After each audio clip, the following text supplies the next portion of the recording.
Welcome to Fizzics TWIST. This week in Science and Technology, the Australian science news podcast for the scientifically curious, both neophytes and crackerjacks alike. We are powered by Fizzics Education, leading science communicators in the education space. It's our job to deliver exciting science content all around Australia, and what better way to do that than with a sleigh full of Christmassy science presents?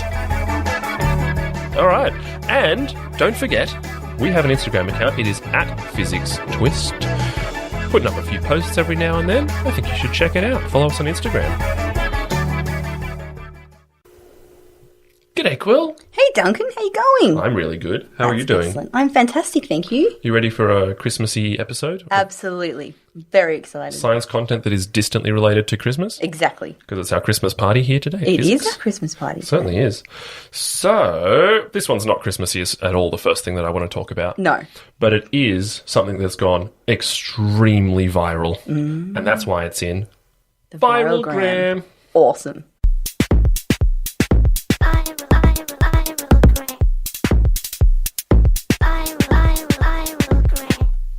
Quill. Yes. There are many famous mysteries Yes. in the world. For example, who built the pyramids? Mm-hmm. Is there a lost city of Atlantis? Yeah. What is contained within the pages of the Voynich manuscript? Ooh. Who was Jack the Ripper? Mm-hmm. What is the Loch Ness Monster? So many good ones. And what's the go with the Bermuda Triangle? But now, Quill, we can add yet another mystery to this pantheon of enigmas. Is it how you get your hair so high and perfect? No, there's no mystery to that. Oh. Let's just put lots of product in. Okay. Lots of product. So we can add another mystery All right. to the pantheon of enigmas. Hit me. Why are eels getting stuck in the noses of seals? What?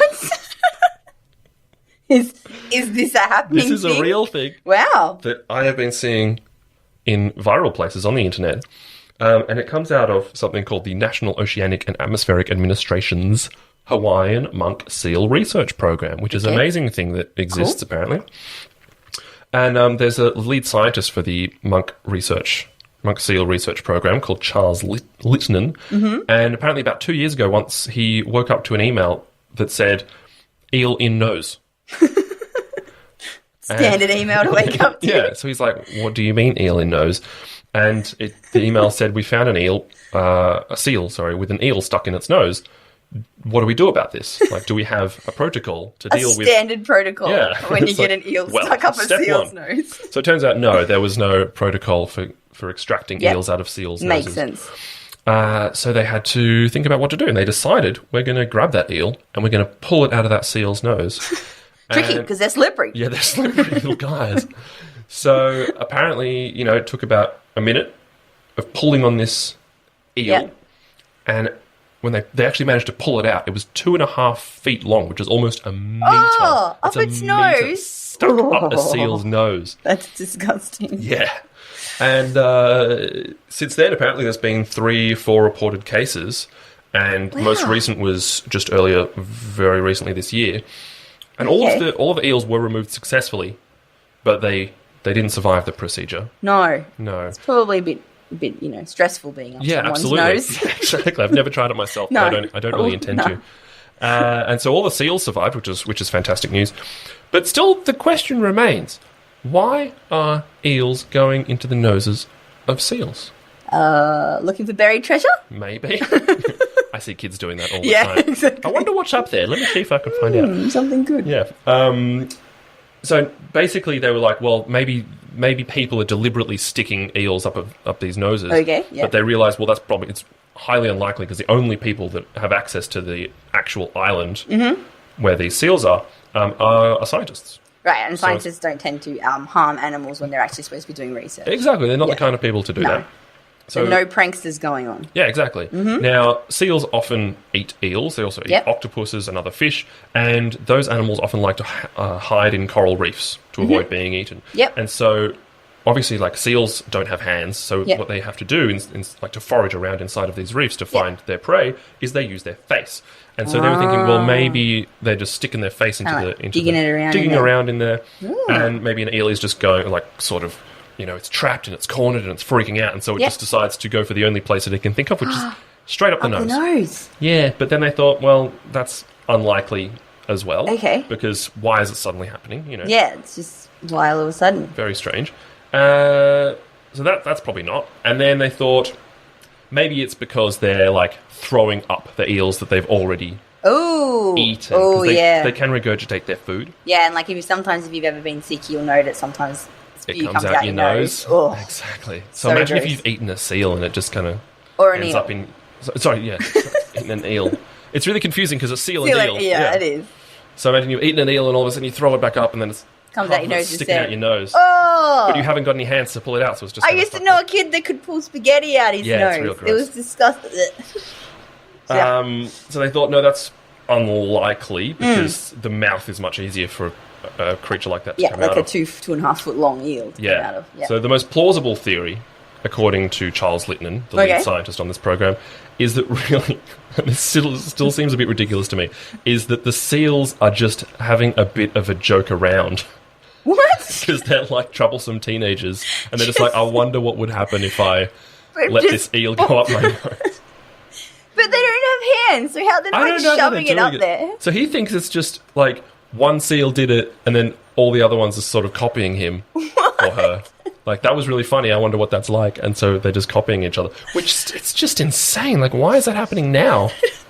But Yeah. the reason that I found out about this is because there is a very viral image that's been going around, which is of a seal with an eel in its nose. Yeah. And actually, if you go on the Fizzics TWIST Instagram, you can find it because I posted it on there, and it is Wow. amazing. The funny thing to me is that the seal looks kind of pleased. Yeah, like, check like, it out. yes, Look what I I got- did. yeah. Like when you used to glue your fingers together or something stupid when you were a teenager. Like, yes, I did it. Okay. It's like half of his eyes are closed, so he's like, That was funny. yeah, exactly. Check me out, friends. So Alright, it's a very just, strange image. I would check so just mischievous teenage eels. Teenage seals. It really is confusing. Yeah. It's great for the title to have a rhyming, Totally. but much harder to say.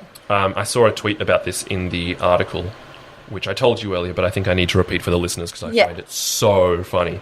But the tweet has a picture of the seal with an eel in its nose, and it says, "When the nose of a seal has been stuffed with an eel, that's amore." So good. So good. Oh, I love it. So well done to that person. Wonderful. So yeah, I just thought I'd talk about this one because it's just extremely funny. It is funny. And the good thing is that all of the seals so far are fine. Yeah. Nothing bad has Yeah. happened. I mean, the eel's not so fine. Eels not so much. But the seal probably would have eaten it anyway. So Yeah, exactly. It's not such a big Yeah. difference. I mean, it is a little bit concerning because, like, if it died in there, which they have done, some of them, they could get the seal could get an infection in there. They might get sick in some other way. So I'm glad that the people are looking after them. It's still Yeah. very funny though. It is quite You've got to funny. see this image. It's It's like kids putting like a pencil up their nose or something. Yeah. Or like a pea. we've all done it. I think my dad got a pea stuck up his nose when he was a kid. Dad's not a smart man. How did you come to be so smart? I don't know. My dad's actually really smart. But I'm pretty sure he then told me Sorry, when Quill's I dad, was a if you're kid that then if you put like a seed up your nose, it would grow. And then I was really terrified of eating watermelon seeds because I was convinced I was going to grow a watermelon inside my stomach. Yeah, right. Yeah. That was a bit Just a silly. little tidbit. Yeah. Won't That's right. happen, by the way. When I was a kid, I afraid to eat snorted watermelon some seeds. sherbet into my nose. Lemon flavoured. Bad idea. Really, Did it really. foam? No, it just went right up into my sinuses and it stung like you wouldn't believe. Yeah. I did it with pepper once and I Yeah. sneezed for about a day and a So half. it makes sense. Like if we're snorting pepper Teenagers, yeah. and sherbet, then seals can snort eels. You That's know. what they've got That's what access they- to. That's Yeah, exactly. their food. That's exactly. That's Just all like they've got. sherbet But or it's like pepper. this will be funny. Yeah. Well, there you go. Yep. Very funny. Viral-gram. The funny things young seals do. Yeah.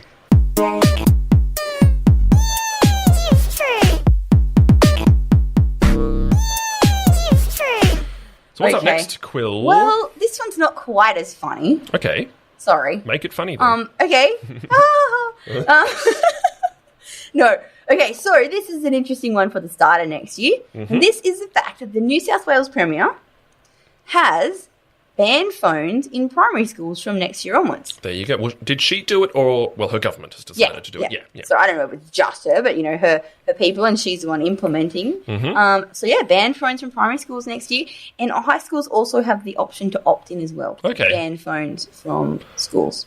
Here's Now, my it's hot not take on mandatory this. in high schools though. Yes. Good. Yeah. Good. Exactly. Sorry, kids. They are a major, major distraction. Yeah, and then so this is what happens. They've been doing a lot of research into it, and even though, yes, you might need to call your parents after school to pick you up and stuff, the problem is people are constantly having them out in class. And people think, oh, what's the big deal? I've just got my phone. There's a huge amount of research showing that not only are our phones a huge distraction, which we all know, but they also actually cause a huge amount of stress for the students. Why? So, and this is what's really interesting. So we might not realize this, but you actually get what is called dopamine. So dopamine is what's called a neurotransmitter, which is basically little tiny things in your brain that help you to feel certain things. Yeah. So dopamine is one of the ones that is basically kind of makes us feel something is pleasurable and something's exciting It's and that the kind of brain thing. make feel good chemical. Yeah, it's kind of feeling good about something. So actually what we're going to do is we, as humans, and actually animals and stuff sometimes do it too, is we will actually seek out things that we know are going to make us release dopamine and that these things are going to make us feel good.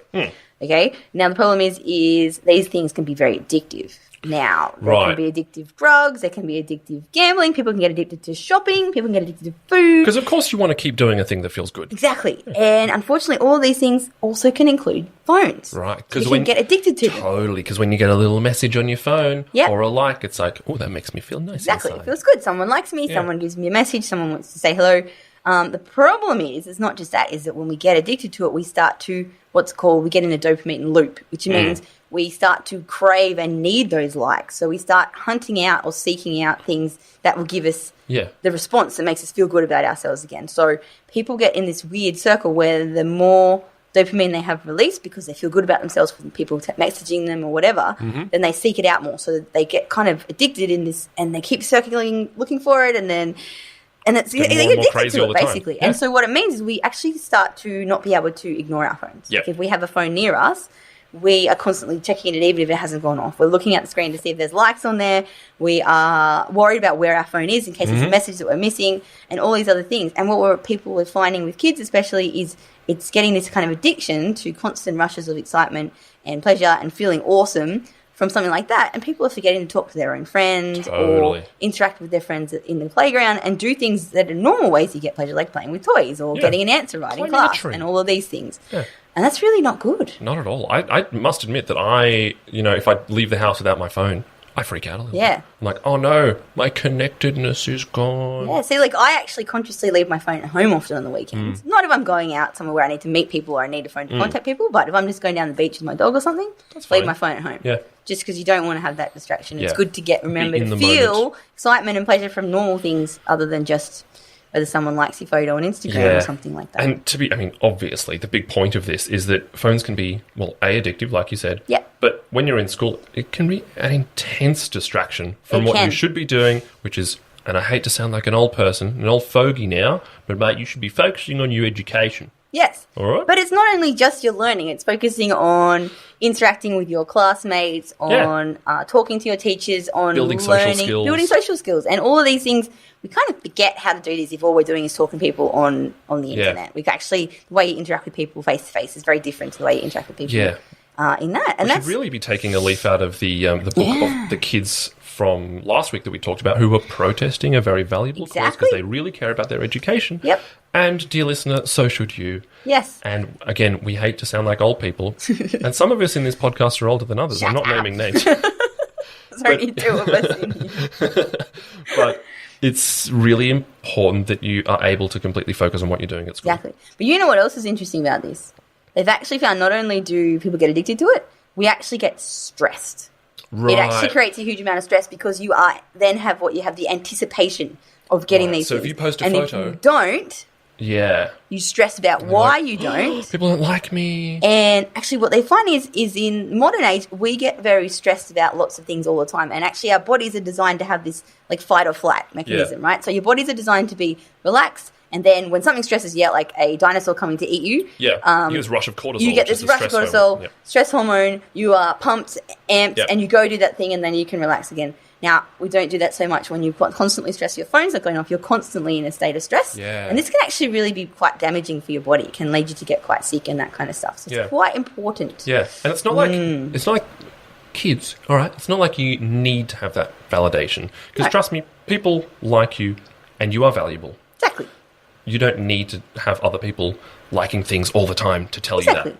And there's nothing wrong with having a look at it every now and then, or talking to your friends on there and stuff. But it's having that when you should be talking to people in person. It's having that when you should be listening to your teacher. So there's no reason why you can't check it before you go to school. Make sure that you know where your parents are going to be picking up or whatever, and then get it at the end of the day again. There's no need to have it during the day. There was no phones at school when I was a kid. Yep, I turned out okay. Oh.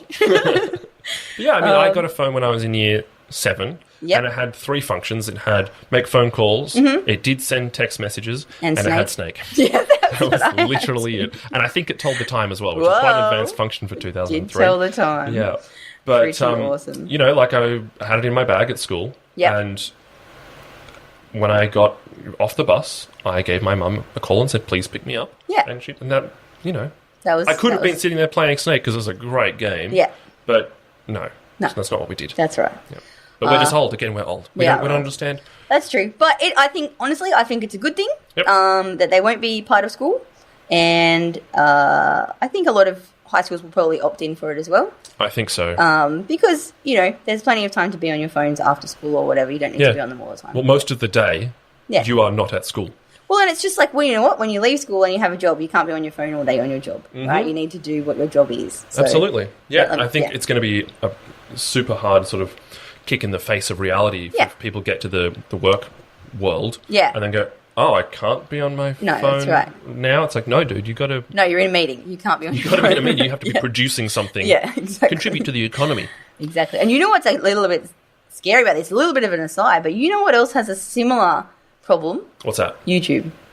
How so? So YouTube has a similar idea in the fact that it can be very addictive. Now, it's not all YouTube, but there's certain videos I find YouTube so addicting. Yeah, well, it is, and this is even as a grown-up. Yeah. There's videos designed for kids called unboxing videos, and these are basically kids opening presents and playing with toys. Yeah. Which is great, but what you are getting is you're getting that excitement, just like when you get a toy yourself. You're getting that excitement of a toy getting opened, but you can be getting it over and over and over again. And what happens is your body's constantly releasing dopamine, and it means you start to be like, oh, I got it a present at home, and you're kind of like, oh, okay, because you've seen 4,000 presents opened that week already. And you effectively build up a tolerance. So when something significant does happen, you're just like, oh. Yeah. And you know what else is crazy about that? What's that? Is that, these unboxing videos, they're actually some of the most popular videos on there. There's no, forget what about all the cool science ones that people are blowing things up and that. Just kids opening presents. Yeah. Often all it is a video of the present being opened. Just quietly, just between you and me, Will, and the listeners, just between us. I watch a lot of unbox videos about phones and stuff. Really? Which is bringing these two worlds together. Oh dear. Oh my God, look at that new iPhone. It's so cool. Well, now you know. I want to watch someone pull the plastic off it like it's brand new. There you go. Now you know, Duncan. Be careful. Don't get addicted to watching people open new phones. But I want that dopamine hit. You know what else? Give me that dopamine hit. You got to be careful. Do you know what else is funny about those? What? It actually works in the same way. You know how when someone's got something, you want what they have? If a kid has a toy, kids want that same toy. Absolutely. Doesn't matter if there's another toy next to you that's exactly the same. You want the one that they have, or your brother or sister has. And then you get it and you're like, oh. So that's part of the excitement of the one they've got. Yeah. So that's part of these unboxing toys and why videos and why they're so, why people want them so bad is someone else has got the toy that you want. So that's why it's so exciting. Right. So it's hitting that part of your brain. It also hits that part of your brain as well. So there you go. And it's amazing how much science is behind what our brains do and how they respond to things like phones and YouTube. We're being psychologically manipulated. We are. By businesses. Anyway, should we move on? So there we go. We can move on. Yeah. But no, I think it's a good thing. It is a good thing. Okay, cool. Can we learn more. We conclude. Listeners, do you agree? Let us know. We might talk about it on Instagram. Yeah.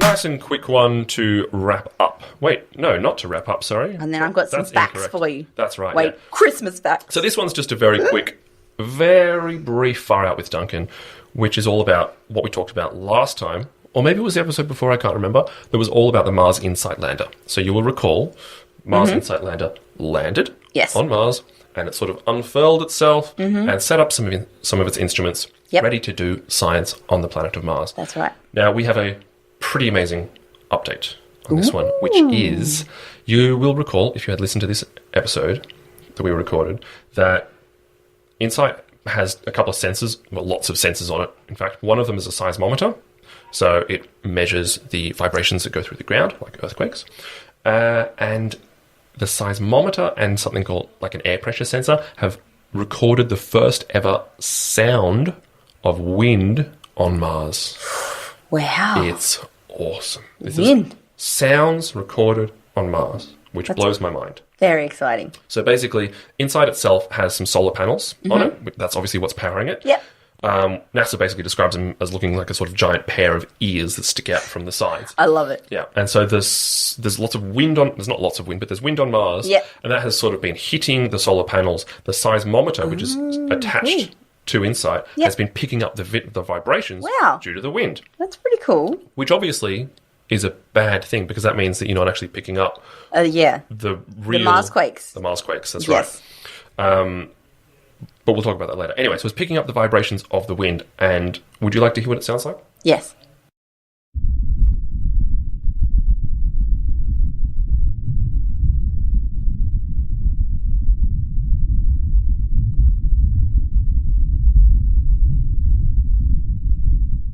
Did you hear that? I did. That's pretty nifty. Do you know what it reminds me of? What's that? When you hear someone with a stethoscope and you listen to someone's heart. Right, yeah. So like the blood pulsing through a body or something. So the one that you just heard was one where the pitch of that sound had been increased by 2 octaves. Okay. So pitch is when something's really low or really high. Yeah, That's exactly. whether it's what the pitch is. Yeah. That's right. So the normal frequency, which is the pitch of the wind noises, is super low. So it's right at the bottom of what humans can hear. So it's kind of like you're just hearing what you would hear through like a subwoofer. Okay.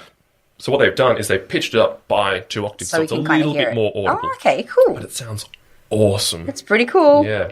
So they said that was apparently like a little bit of an unplanned treat, hearing that noise. Can they learn anything from this wind noise? From the wind noise? Or is it just cool? Sure. Basically, like the seismometer itself is going to help understand the actual interior of Mars, but learning from just the wind noise picked up off the solar panels itself, I'm going to say probably not. Maybe because not, it's like the noise coming off the solar panels, you know what I mean? But it's good to know that it's there. I think, well, yeah. Maybe we could put a windmill up there. Oh, isn't it? That's not a bad idea. Electricity generator. Get NASA on the phone. NASA! I'm a thinker. That's very good. So, yeah, what they're going to do now is they're going to actually move the seismometer off InSight, and they're going to put it on the ground so it's not going to be affected by the wind hitting the solar panels, and it can do its job, which is to measure Marsquakes. So that's good because they've kind of learnt something early on that's going to prevent them from like trying to listen for something important could happen and they would miss it because they had the wind going on or something like that. Well, they actually learned that from a previous one. We talked about it before. I can't remember the name of this particular one, but they didn't get any information about Marsquakes. They just got information about the wind because it was still attached to the rover. I see. Anyway. Cool. All right. Should we do Facts of the Week, Christmas edition? Yes, Christmas edition Facts of the Week. Now, they're not just like Christmas facts. They're science Christmas facts. Oh, science, yes, good. Okay, because it's still a science podcast, even though it's a Christmas today. Well, it's a Christmas party today. So, I'm going to hit you with some science facts. Are you ready? Yep, hit me. Fact of the week. Isaac Newton, born on Christmas Day. There you go. There you go. Bet you didn't know that one. He's a saviour of the there we scientific go. world, isn't Of the scientific world. Yeah. Okay, that's pretty cool. And I got more. Oh, Are you ready? good. Yeah, there's more. There's more than just that one. Thomas Edison introduced Christmas lights to the world in 1880. Now, before that, what do you think we did to light up our Christmas tree? Gas lights? Close. Before that, people put actual real candles with flames on their trees. On their trees? Yeah. That's so dangerous. Yeah. What are they doing? Yeah. And Would also... they put lots or just like one at the top? Or? Well, I feel like in the photos you've seen from those old times, there seems to be a few, right? Yeah. Just have one candle on Well, each no, tree. I don't think I've seen photos from them, but I've maybe seen, not I've photos, seen sketches and Disney stuff. movies about Yeah. it. they're always accurate. Yeah, exactly. Scientific description. So I thought that was pretty cool. Yeah. And I love Christmas lights, so pretty I stoked. love Thomas Edison. Thanks, Thomas Edison. Yeah. Christmas lights, best invention ever. All right, now I've got another one. Yep. This one's a bit fancy. It is a law of the universe that your Christmas lights will tangle. It's called entropy. It's called entropy, totally. And so no matter how carefully you pack them away the year before, Yep.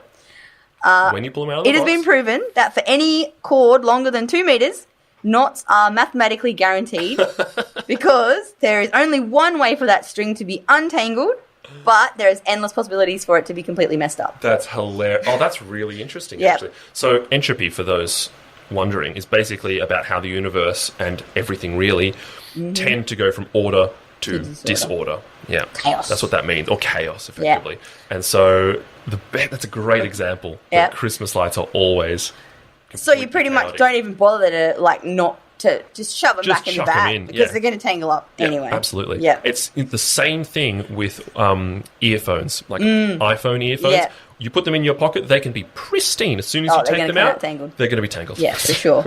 And fishing line. Yeah, exactly. All right, I've got more. Okay, this one is a little bit of a feminist one. Okay. Did you know that Santa relies on girl power? No, I did not. Tell me and more. here's why. Santa's sleigh is pulled by a team of reindeer, right? Mm-hmm. They all have full antlers.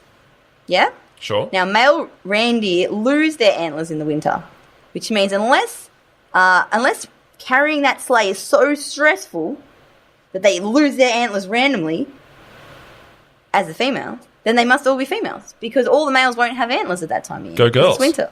So there you go. It's the ladies pulling Santa around the world to deliver all the presents. Thanks, ladies. Good work. Delivering me my presents on Christmas ladies. morning. There you go. Great. I've got more. Yep. There's another reindeer one. So even though most reindeer can't fly, except for Santa's magical ones, they do float in water. Reindeer float in water? Yes, they do. That's bizarre. Their hair traps air and it acts like a little puffy kind of life-saving jacket. Yeah, right. So then what, they cannot sink?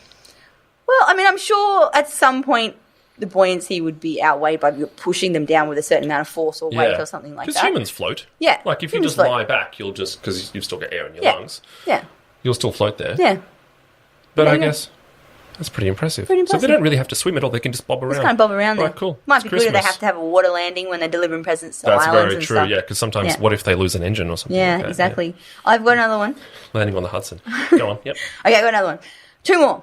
Some reindeer really do have red noses, just like Rudolph. Cool. And they do this because a lot of them have a lot of blood vessels in their nose, which helps them to regulate their body temperature. Yeah, so lots of blood vessels. We know that when you have blood vessels close to the skin, you might see them. You get red patches where you've got lots of burst blood vessels. I have that. Kind of stuff.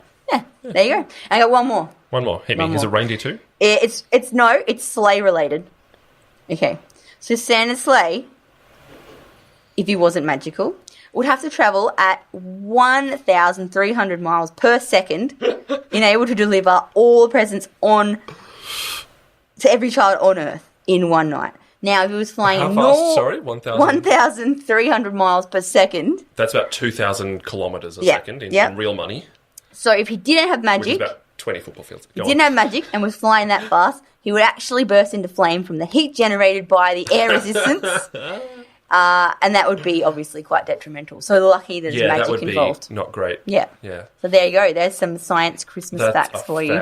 It's not 20 football fields at all. Sorry, it's way more than that. But I always like how you see Santa with his reindeer and his sleigh in movies, and he pops out from delivering all the presents there, and then he just blasts off and flies like a million miles away. So just go to the next house. Yeah. I maybe alternating. I'm going to go to Australia, then America, then over here. Just doing it alphabetically around the world or something. Aaron Aardvark. Merry Christmas. So there you go. There is some science in Christmas as well. Hopefully some science-related presents under the tree. Yeah, that's what I'm hoping I know for. my nieces and nephews, if you're listening, might be getting science-related presents. Okay. And my dad always gets science-related presents too. Hi, Quill's dad. Hi, Dad.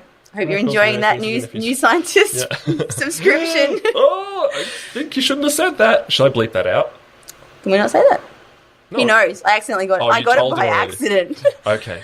Because I was going to say, I will release this way before Christmas. I gave him one for his birthday and didn't cancel it. So it gave him another 6 months automatically. So that's his Christmas present as well. But he knows that. That's a great present. Yeah.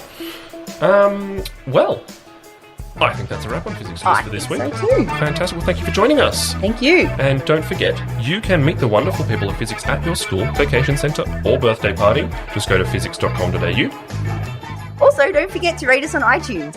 It really helps us out. We'd love to see 5 sparkly Christmas stars up there. That'd be really great. 5 golden stars. Perfect. And yeah, we hope everyone has a lovely holiday season, and we will catch you all soon. And check us out on Instagram at Fizzics TWIST.